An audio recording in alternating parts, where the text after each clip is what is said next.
சுரக்காய் துவையலுங்க. தேவையான பொருட்கள்: பாதி சுரக்காய் வச்சுருக்கேங்க, சின்ன சைஸு நெல்லிக்காய் சைஸு புளி, 6 பச்சை மிளகாய் காரத்துக்கு ஏற்ற போல் போட்டுக்கலாங்க, ஒரு மீடியம் சைஸ் தக்காளி, அரை கைப்பிடி கொத்தமல்லி. இப்போ 2 டேபிள் ஸ்பூன் ஆயில் சேர்த்துக்கணுங்க. சுரக்காவை லேசாக தோல் சீவி இந்த மாதிரி நறுக்கி சேர்த்துக்கோங்க. இதிலவே பச்சை மிளகாவும் சேர்த்துக்கலாம். ஒரு 3 நிமிஷம் மூடி போட்டு லேசாக வதக்கலாங்க. இது மீடியம் ஃப்ளேம் வச்சு ஒரு 3 நிமிஷம் மூடி போட்டு வச்சிடலாம். இப்போ 3 நிமிஷம் ஆயிடுச்சுங்க.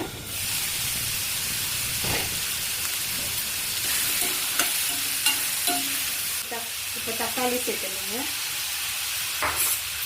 தக்காளி புளி எல்லாமே சின்ன சின்னதாக பிச்சு போட்டுக்கலாம். 1/4 டீஸ்பூன் மஞ்சள்,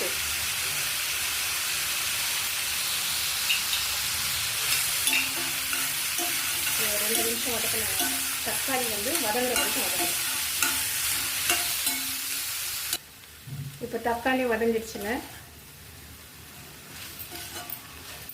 இப்போ ஸ்டவ் ஆஃப் பண்ணிட்டு கொத்தமல்லியை சேர்த்துடலாம். அந்த சூட்டுக்கே கொத்தமல்லி வதங்கிடும்.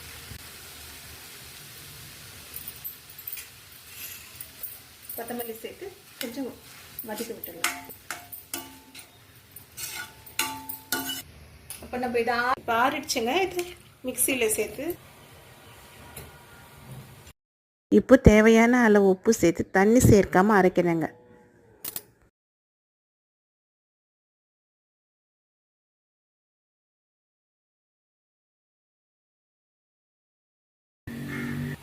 இப்போ 2 ஸ்பூன் எண்ணெய் சேர்த்துக்கலாங்க.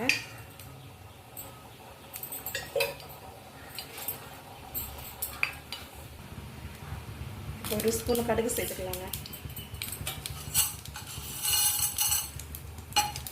கடுகு கொஞ்சம் பொரிஞ்சது. 1 ஸ்பூன் உளுத்தம்பருப்புங்க.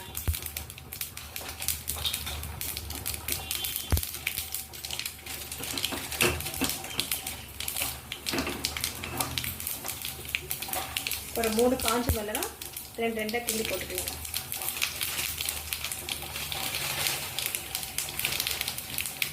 ஒரு ஸ்பூன் ஜீரகம் சேர்த்துக்கலாம்.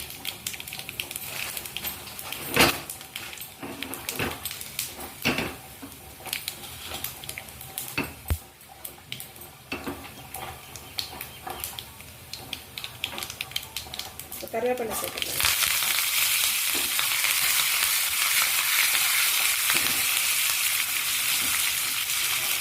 பெருங்காயம் சேர்த்துக்கலாம்.